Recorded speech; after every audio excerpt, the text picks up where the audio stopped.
back to what we were doing. I have a feeling the new character,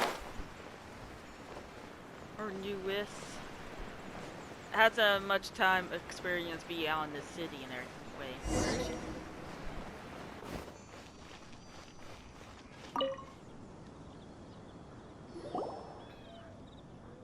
Hi there! Checking in, are we? You're just in time. We only have 2 rooms left. Well, Since this was chosen as the building site for the new Jade Chamber, we've had a constant stream of people in this area. And not just workers either. Visitors, business people, tea sellers, all sorts. So, business is booming for me today. Very few vacancies. You're lucky you got here when you did. Well, lucky for us then.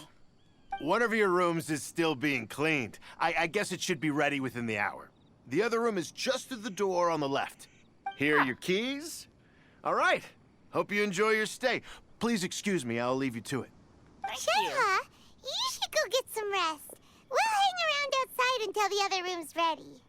Paimon's gonna go see if there's anything good to eat around here. Paimon couldn't help but notice one of the guests walk in with a huge grilled chicken drumstick before.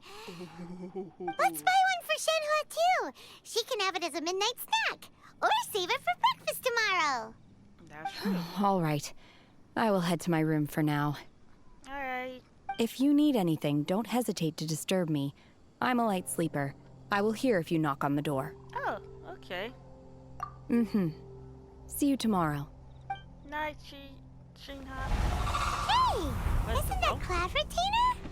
What's she doing here? Huh. Let's go and say hi. I'm sure she won't mind us coming to her, saying hi, chit-chat and everything.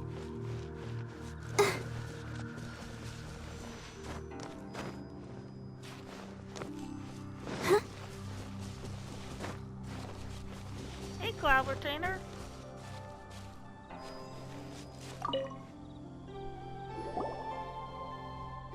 One trusts you have met Shenhe. So, Yes. are you getting along quite well? Yes. So far, so good. Yeah. So, you know Shenhe too, Cloud Retainer?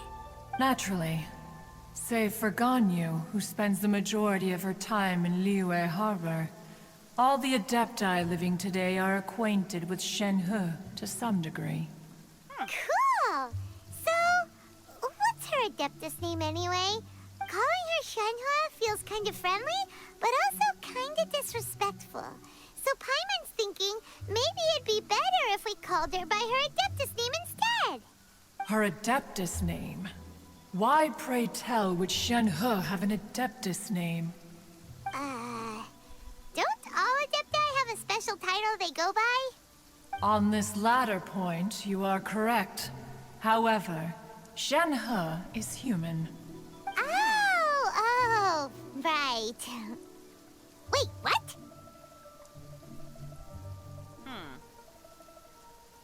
Paimon neither! This is a real surprise! Do you mean to say that she presents differently from ordinary human beings? Well, to start with, her problem-solving methods are extremely direct. Ah, yes. She was like this all those years ago when one first met her. In this respect, she has not changed. One first found Shenhe by chance in a cave. One was passing by and sensed the presence of a god's remains. Being of an ever-vigilant disposition, one entered immediately to inspect the scene. Inside was Shenhe, then aged around 6 years old. In her hand, she held a dagger with which she was confronting a monster that was the god's remains incarnate. That sounds so dangerous. When one arrived, she had already been locked in confrontation with this monster for several days. Most mortal children are fragile, both physically and mentally, and are highly reliant on their parents for survival. But not so her. That she was able to endure such terrible danger was due not only to her strong willpower, but also to the bloodlust and homicidal instinct with which she was born. One dealt with the monster, yet she still refused to lower her guard. She even pointed her dagger in one's direction and remained ready to strike. Only after she was satisfied that one had no intention to cause her harm did she finally relent. She then passed out without uttering a single word. In other words, if you hadn't passed by that day, Shenhe might have... Not necessarily. Upon one's arrival, one could sense that the god's wrath was gradually receding. Even had the stalemate continued, one suspects that Shenhe may have still emerged the victor of the confrontation. That's still so dangerous, though. Why was a tiny little kid battling against the wrath of a god in the first place? Alas, the mortal world is rife with suffering of every kind. And she had experienced her fair share of this, even at a tender age. Seeing that she was homeless, one decided to adopt her. Oh. Indeed, it is one to whom she refers. Shenhe has an extraordinary constitution, making her well adapted to practicing the Adepti arts. All the Adepti cherished her talents, and so we were willing to train her. Oh. However, her homicidal urges did not subside with age. Rather, they grew stronger day by day. So probably all the meditating and probably helps calm her rage and anger and bloodlust. Mooncarver once performed a divination for her. He declared that her fate is to bear the curse of calamity. Consumed by malevolent energy, she is prone to bring harm to those around her. Such is the magnitude of the danger this poses, that her soul must be bound with red ropes to keep her homicidal instinct at bay. The red ropes have indeed served to keep her calmer and more content. They also seem to have rendered her somewhat inexpressive. Perhaps the red ropes are so powerful that they have suppressed some of her other emotions as well.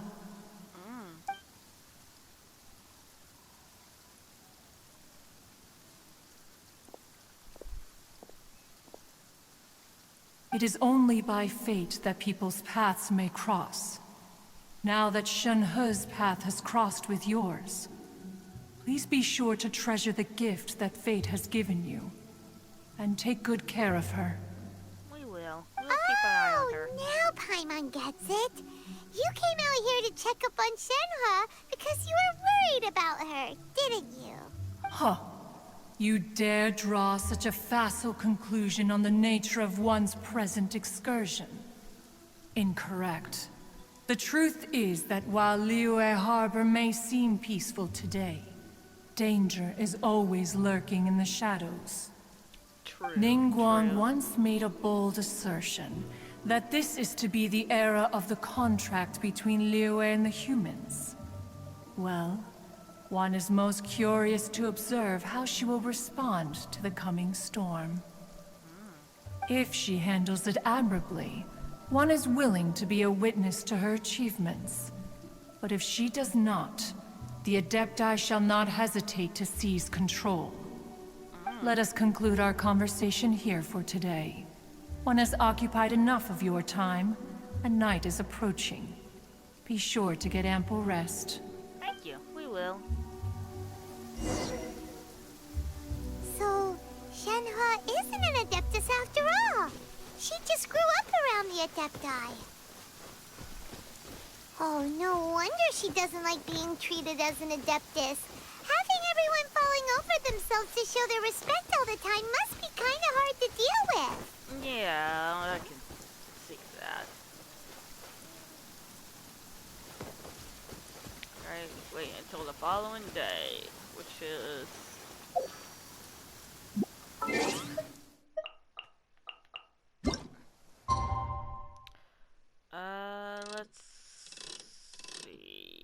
Was it 8 or 12?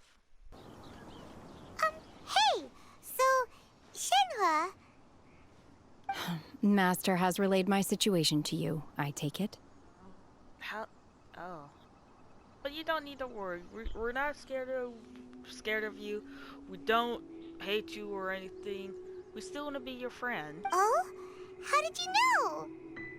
I'd intended to wait until you came back before going to sleep, but I didn't hear you come in. I was worried that something may have happened to you, so I went outside to check and caught sight of my master. On top of this, you have been acting very strangely around me this morning, causing me to suspect that my master must have told you everything about me. After all, Master is...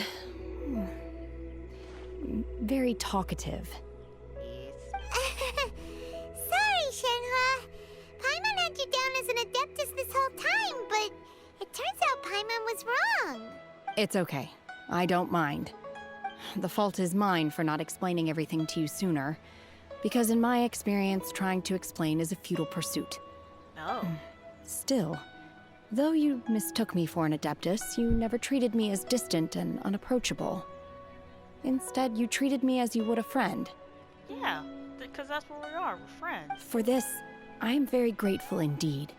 Aww. To be fair, we've met our fair share of real Adepti, too. Anyway, now it's settled. From now on, you're our friend. Whether you're an Adeptus or a human isn't the important thing. First and foremost, we're just plain old friends. Got it. Although I don't know quite what it entails in terms of what I have to do, I must say I like the title Friend very much indeed. Great! Well, now that we're all rested up, we should start searching for the other 2 items on the list.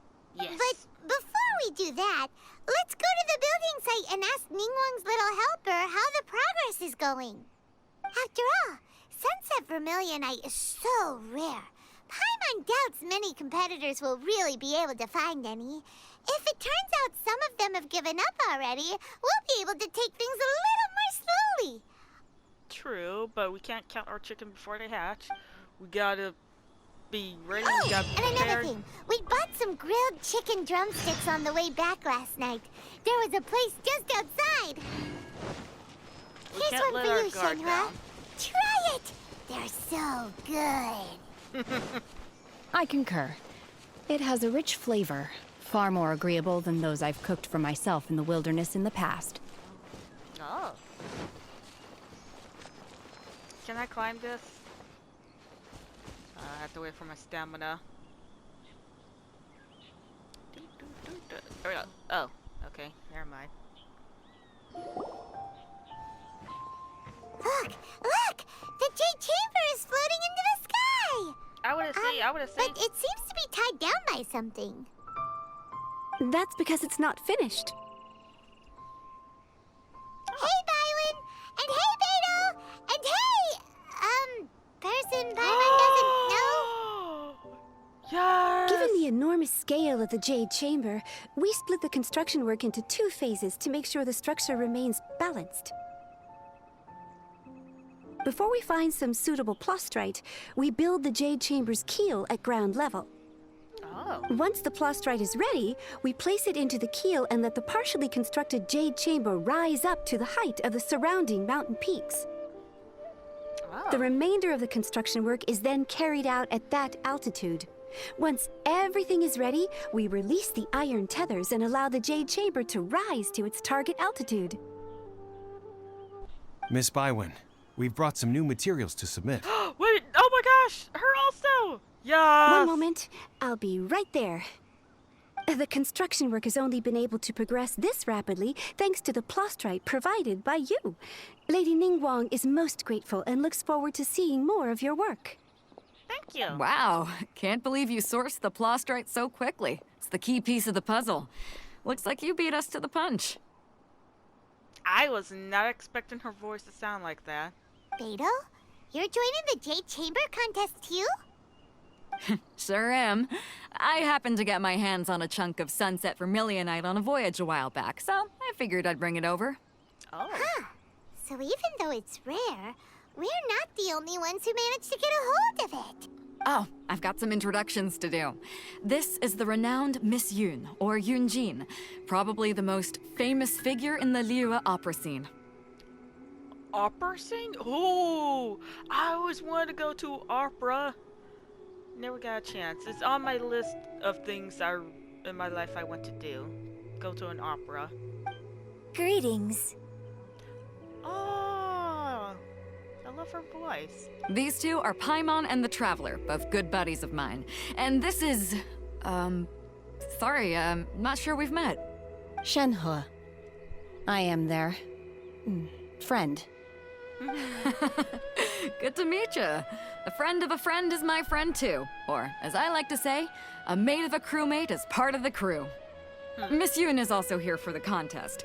Turns out she needed to borrow a boat, so we came together. It's an honor to finally meet you both. I've heard much about you.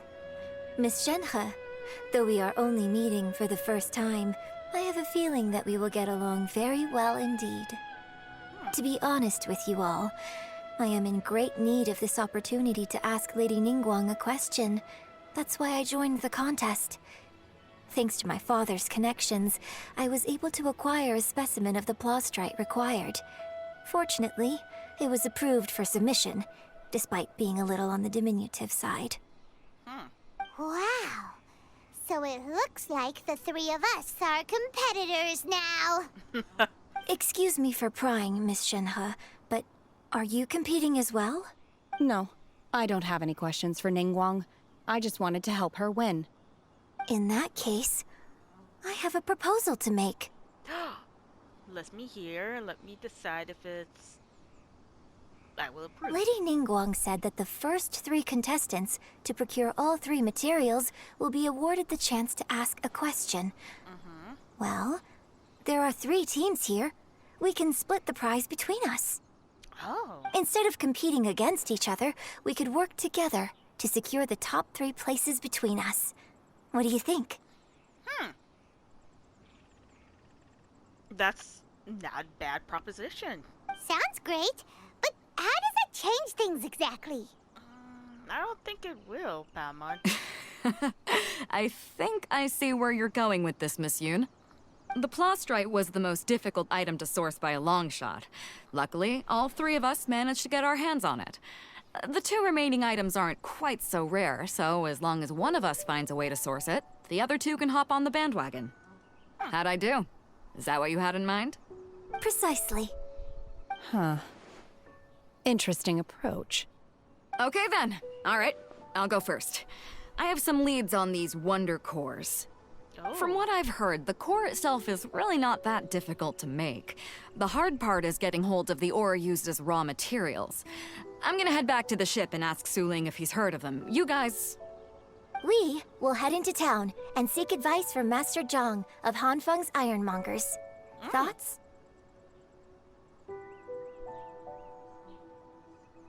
Wonderful. We'll split into teams then, and whoever makes progress first brings all of us a step closer to victory. Alright. I'm gonna take off. See you later. Let's go. Wait a minute. What about the chair? What about the chair? Okay, let's go! By the way, what question are you gonna ask Ningguang Yunjin? I'm looking for a venue to host the performance of our new opera. Lady Ningguang has excellent judgment, so I would like to hear her opinion. Ooh, what's the opera called? Paimon wants to go see it. The opera is a labor of love by my father. He wrote it based on a popular urban legend about an evil spirit and an adeptus.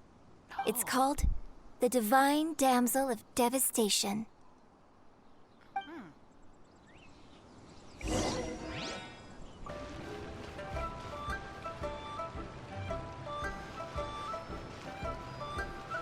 Is he in here? Is this the dude? Oh, it is. Ah, hello. Are you here for something off the shelf, or do you need something forged? Excuse me, Master Zhang. We were wondering if you'd heard of something called a Wonder Core. Of course I have. Sorry, who's asking? My name is Yunjin. Perhaps you don't know me, but I believe that you forged some weaponry for my father in the past, for stage use. Yunjin? Stage use? Oh, so you must be Miss Yoon. Sorry, my brain's finally caught up. It's not used to doing much beyond bashing a hammer all day. Everyone's heard of you, Miss Yoon. Even folks who don't make it to the opera all that often. Like myself. So, you're here to ask about Wonder Cores, huh? As it happens, I do know how to make them. Matter of fact, I made some for Lady Ningguang back when she was building the original Jade Chamber. Oh, so do you have some on hand, or...? The types of ore needed to make Wonder Cores are a little hard to come by. Lady Ningguang supplied them herself last time. I don't suppose you've brought any yourselves? What do we need? No? We were gonna ask you what kinds of ore we need. Sure.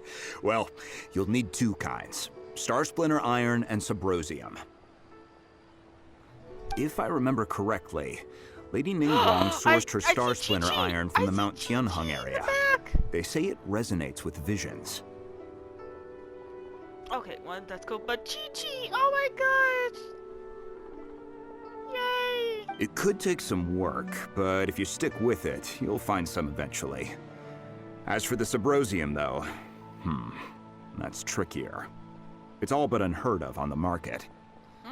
I'm really not sure. Sorry. What I've heard is that the people around Mount Tianheng have some sort of magic trick that can pinpoint the location of the stuff. Oh. Of course, it's probably just hearsay. If you want my advice, start by looking for Star Splinter Iron around Mount Tianheng. And if you run into any locals, ask them a few questions about Subrosium. Mount Tianheng. Interestingly enough, the story of the divine damsel of devastation also takes place on that mountain. Oh. I hear the view there is quite spectacular. A favorite destination of the Adepti, in fact. Oh. Perhaps it can give me some inspiration. Let's not delay. We should head straight there. Oh. Okay. Onward! Well, but first, do I have those materials?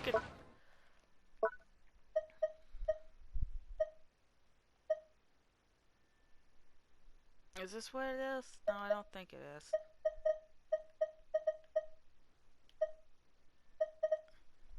No, I don't think I have any of them. Chi-Chi? Chi-Chi? Chi-Chi!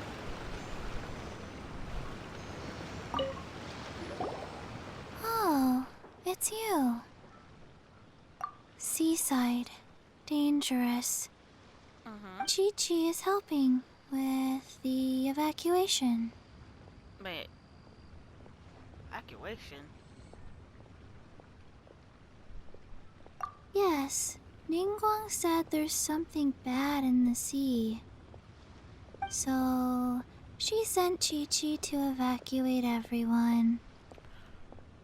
Chi-Chi, that was like a long time ago. How long you been doing this? But no one will listen to Chi-Chi.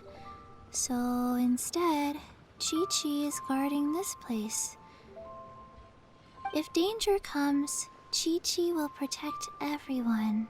Aww. Don't go near the sea. It's too dangerous. Alright, Chi-Chi. We won't go near the sea. We won't even touch the sea. We won't even look at the sea. We will not go near it, okay?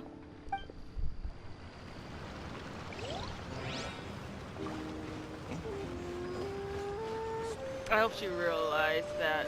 Okay, yeah, I hope she realized that the danger is past, and I hope Lady Ningguang comes back for Chi-Chi and tells her that the danger is over. You can go back home now.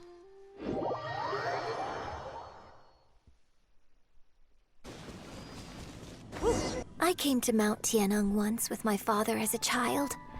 I remember it being such a long climb that I could barely feel my legs by the time we reached the top. This is quite a trip down memory lane for me. Look at these majestic, towering peaks and the gently flowing streams. It's like setting foot in paradise. No wonder the legend of the divine damsel of devastation is said to have taken place here. Adepti wander oft where mortals seldom stride. Indeed, this looks like a place that one might expect to be frequented by Adepti. The divine damsel of devastation is your upcoming opera, right? And the story takes place in Mount Tianheng. Huh. Seems like you have a real connection with this place. What's the story about, though? It's the story of a girl becoming a hero. Oh. Cool! A hero story? They're Paimon's favorite! The legend first arose in this area. It is said that there used to be a prosperous village on the mountain. In that village, there was a loving couple who were completely devoted to one another. One day, a terrifying monster appeared. The wife was out collecting herbs and was captured by the monster. Her husband was so distraught at the news that it broke his spirit and drove him to madness. Oh. The vile and vicious monster told the villagers, "If you want to live, you must sacrifice a child to me." How come I have a feeling it's getting more to Shenhe story? That's her childhood. What a nasty piece of work! Ugh. Paimon sure hopes this monster gets put in its place! But the monster was so terrible and so strong that all within the village were terrified of it. They had no choice but to give in to the monster's demand. Just while they were discussing whose child would be given over to the monster, a little girl suddenly stood up and came forward. No! Don't do it, little girl! Unbeknownst to anybody else, she was concealing an exorcist's blade. She approached the monster's lair, feigning fear and trepidation. When she finally arrived, she courageously drew her sword and entered into a fierce struggle with the monster, from which she eventually emerged as the victor. Her extraordinary abilities drew the attention of the Adepti, and they took her as one of their own. Her story became the stuff of legends. But alas, the paths of mortals and Adepti seldom cross, and she would never again re-enter the mortal world. Oh. And so, destined to grace the mortal realm for but a brief moment, she vanished like a wisp of smoke into thin air. That's how the opera ends. I really like this story.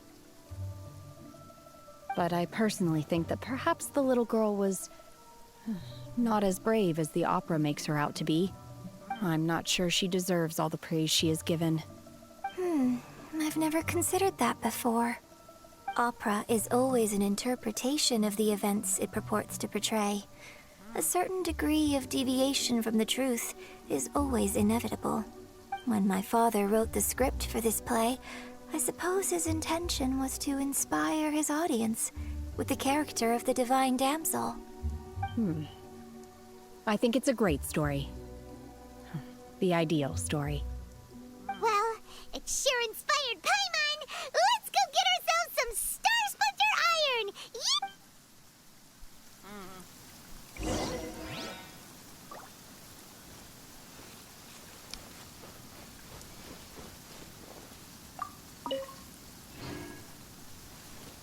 I don't know what to say on that one.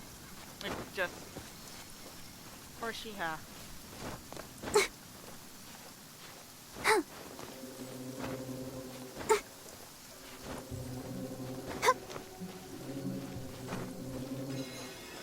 Oh. Yeah! Found some!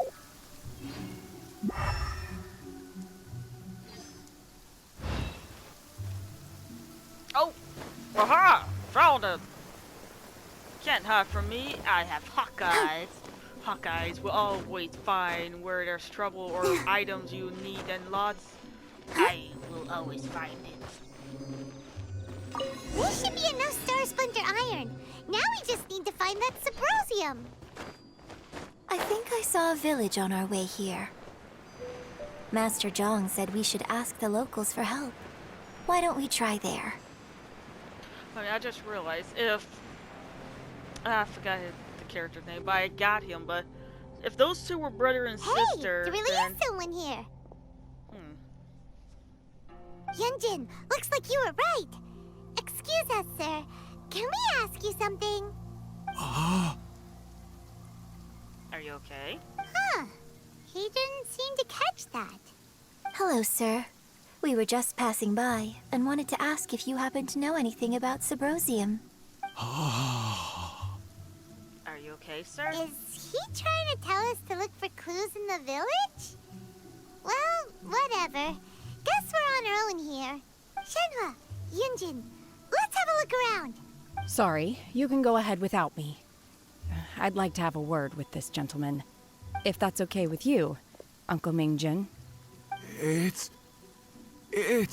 Shenhe. Shenhe. You're alive. The rumors were true. So, all these years?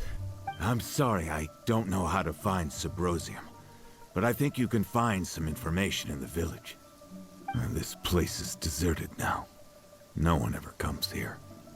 So you can rummage around all you want. Huh? You know this guy, Shenhe? Thank you, kind sir. We'll go and take a look around. Don't worry. Mingjin has no ill intention towards Miss Shenhe. She'll be quite safe. Okay, then let's see what we can find in this village. You probably have a lot of catching up to do on this.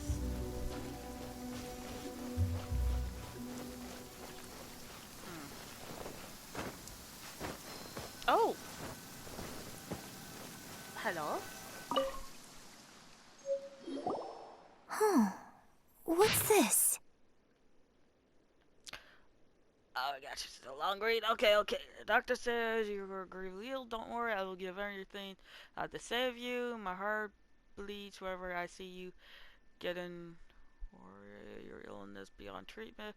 How I wish I could suffer the pain for you. You said you had no regrets in this life, and you only wished for me to take care of Shinha. But you regret nothing. Why the tears? I don't know what I've been doing lately, though I'm still breathing. I feel like an empty shell. I have read all of the ancient texts I could get my hands on. I look for ways to save you, but it's under... I finally found it. It was Mingjin. He had kept the book, and that could save you. I took it and followed it to summon a god. Oh. The god appeared. I told him that I was willing to exchange my life for yours. He kept silent, only pointing at our daughter Ooh. The god said her fate was to bear the curse of that she will prove to bring harm to those close to her. The god also said that she might even have been the cause of your death. In that case, I thought I left her in the cave that the god mentioned. 3 days had passed and still no news. I grow restless from worry, seized by the ominous feeling. I'm sorry, my love. Forgive me. You too, Shina. Please forgive me. How stupid I was. How stupid I was. How blind. Let me apologize to both of you in person. Aww. So, Shenhe is the divine damsel? Yep. Now that I think about it, she does behave rather like an adeptus, and she is about the right age. So that's why I've been getting the strangest feeling whenever I chat with her. I should have noticed it earlier. According to this text, the divine damsel from the opera was actually the daughter of the loving couple. And she didn't volunteer. She was sacrificed to the monster by her own father.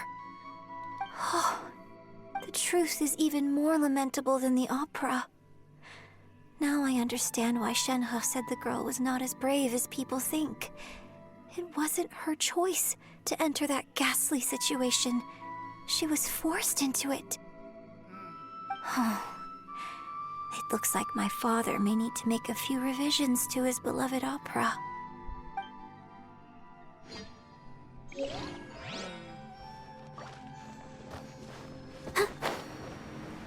why does there say I can grab something right here?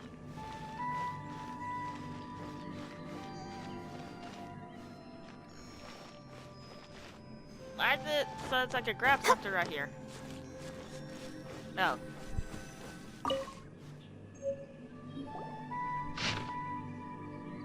Oh. A bunch of So it seems that Shenhe's father thought he was summoning a benevolent deity using a magic incantation. But in fact, he summoned an evil god's remains, which took the form of a monster. A bunch of family used to live in the eastern of the village, but in around 2 weeks, the mother died of the disease and a young daughter went missing. Shortly after, the father hangs him. Oh my gosh! Hanged himself on a tree in the yard of his own house. He has been confirmed. The trace of the evil god remains were found in the village. The villagers had panicked as no one in whether the evil god remains are gone for good. Do be careful when you are in this area. Oh. His obsessive yearning for his deceased wife led to a terrible tragedy. The villagers moved away in fear, without ever learning the truth. And now, this place is deserted. Still, I do wonder what the connection is between Shenhe and Mingjun. We've looked everywhere, but still no mention of Sabrosium. Let's have a look over there. Wait, where?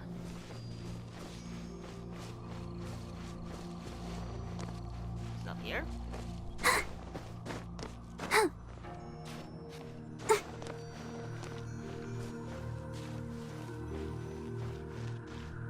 Hello? Where is it? Oh, found it! This is it! Something does not wear off easily. Some believe the stone to be a bridge between the living and the dead. However, find it is no easy. Sorry, excuse me. No easy matter. You need to be at the right place at the right time. Legend has it that you may find submitted if you stand in the middle of the lake, south of Mount Churcher at dark. Look in the direction of the setting sun. So basically, we need to go to the middle of the lake south of Mount Tianheng at dusk, and we'll find us some Sabrosium! Let's go back and tell Shenhe the news!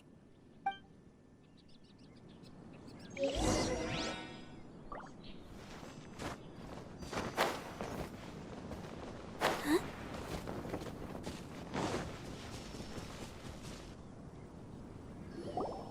One year when I was back visiting, I heard a story about a white-haired adeptus from a merchant passing by.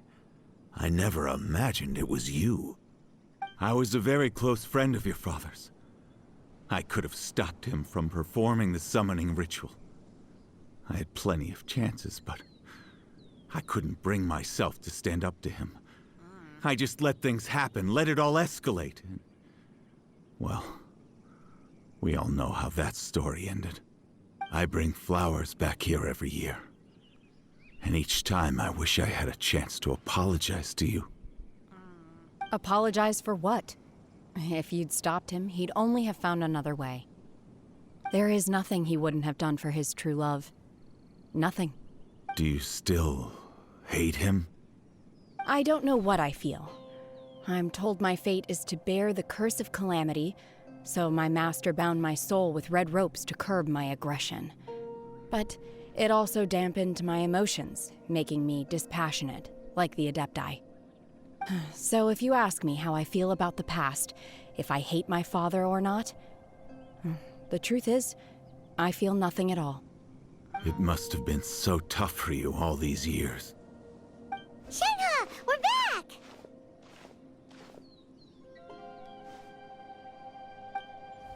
Oh, then I will leave you all in peace. Shenhe, it brings me some solace knowing that you are okay. I'll tell you more about the old times next time we meet. Thanks, mister. We found some info in the end.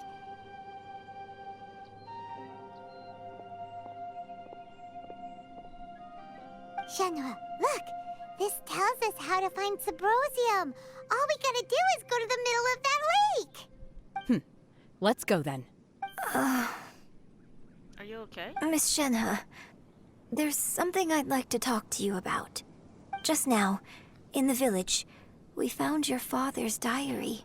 Oh. It turns out that many of the details in the Divine Damsel of Devastation are not true to the facts. So I'd like to change them. Why? I know I say that opera always deviates from the truth, but now that the main character is standing right here in front of me, I cannot simply dismiss your lived experience in favor of my father's fiction. It's okay. I like your version.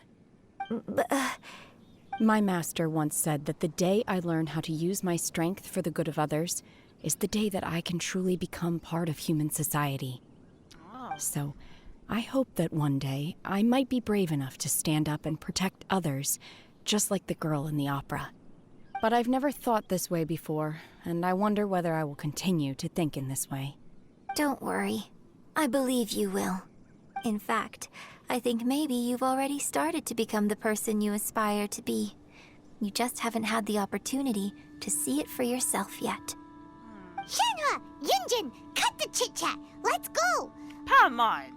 I know we're in a hurry, but this was a moment right here. We can't let someone else beat us to it! I know Patamon